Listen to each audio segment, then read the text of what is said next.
So good afternoon, everyone. Thanks for coming along to this presentation.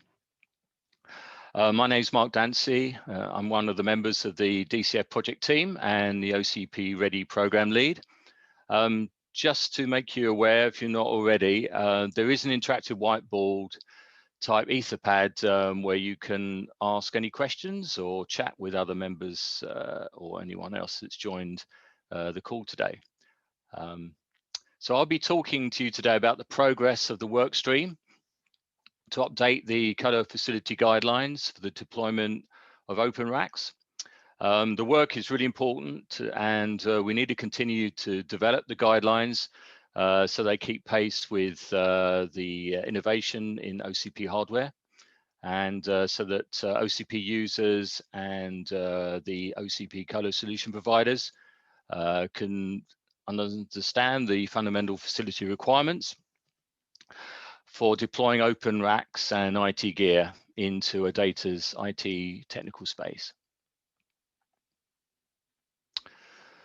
So we've revised a good section of the guidelines.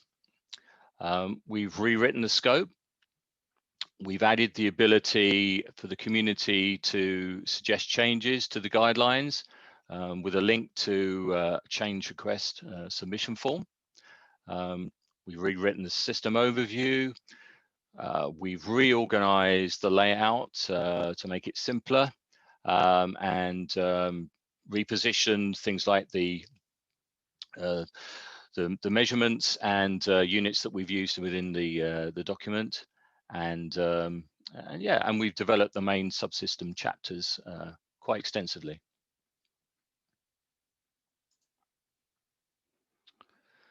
So these are the main areas of the colour facility guidelines that we've changed. We've removed the architectural title as the main title, and for these the top two items here I've bullet pointed. So now we've got separate sections for the data center access and also for the IT technical space. We've also revised the OCP Ready requirements matrix so that it aligns with the colour site assessment Google Sheet that's used by the OCP Ready program, and to allow a colour data center operator to carry out a self-review as part of gaining recognition. So we found it really important to make sure that the guidelines and the self-assessment were in complete alignment. And one of the things that that we've also done is create a link between the guidelines and the Google Sheet, which has the OCP Ready requirements matrix. Those two documents are now linked, so we can now continually update that matrix, and it will automatically update within the guidelines document.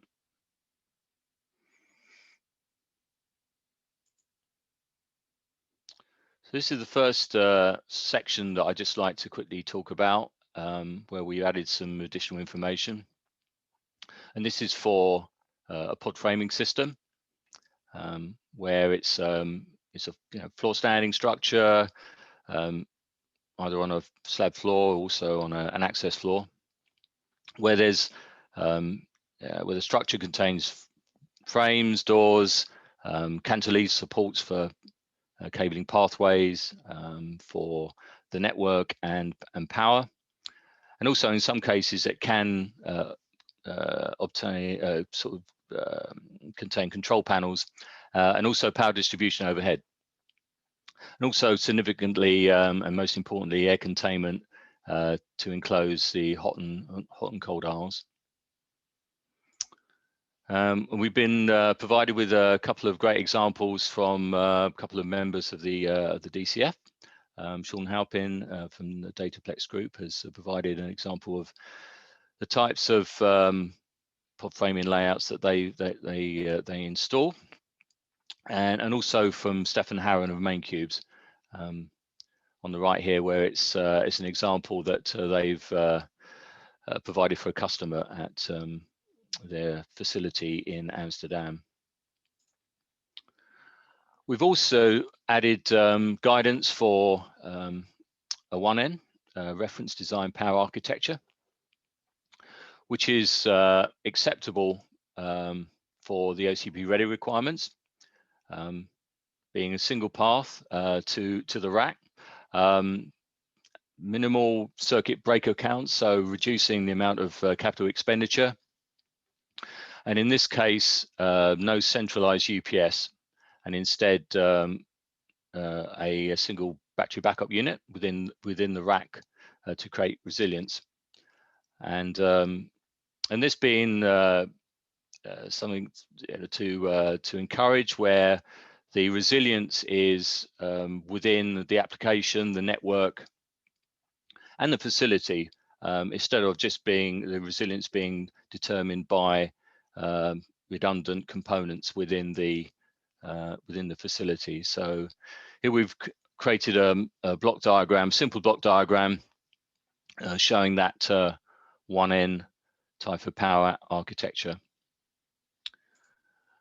We've also added guidance for 2N reference design, which is the optimum arrangement for the OCP ready requirements and also for the colo site assessment. And this is a sort of typical arrangement that we consider will be installed and provided for the powering of open racks, which would be able to support a mixture of OCP loads and also traditional IT gear.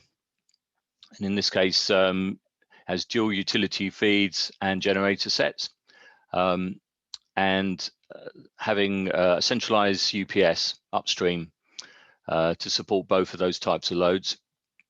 And with a centralized UPS upstream, which is something that is generally always available in a co-location facility, there is no need in this example for having a battery backup unit within the rack. So here we have a 2N reference design block diagram showing that layout.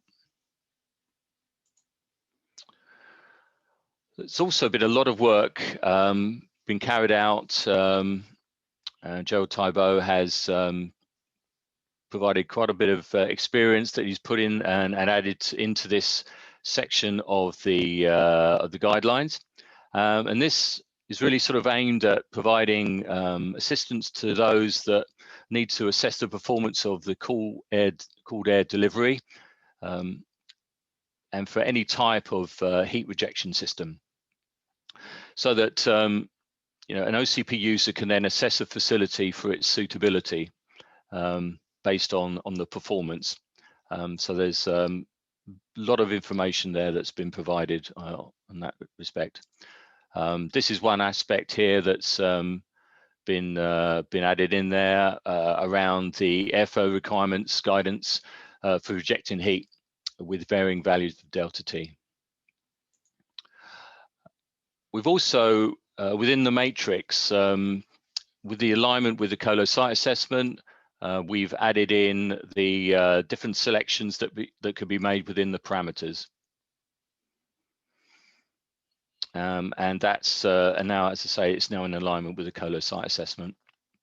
One other thing which has I think really helped and will help people with use of guidelines, we've added a reference to each of the attributes, and there are references within the narrative which refer to this matrix. So we've added that in there as well. That should help people make it easier for people to follow the actual guidelines that have been installed there. So call to action. So if you're a co-location data center operator and you're interested in having your facility recognized as OCP ready, please reach out to me. If you're a community member would like to contribute to developing the guidelines further, please also get in contact.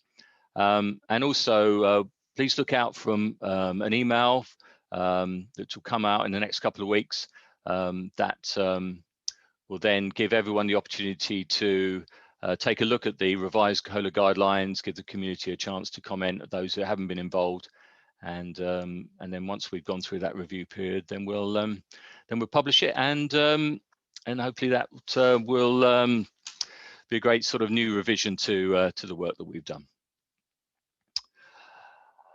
Okay, so thank you very much for joining, and I'm now going to hand over to Gabby and his team that are going to be discussing the power delivery and power distribution for the 1 megawatt IT row.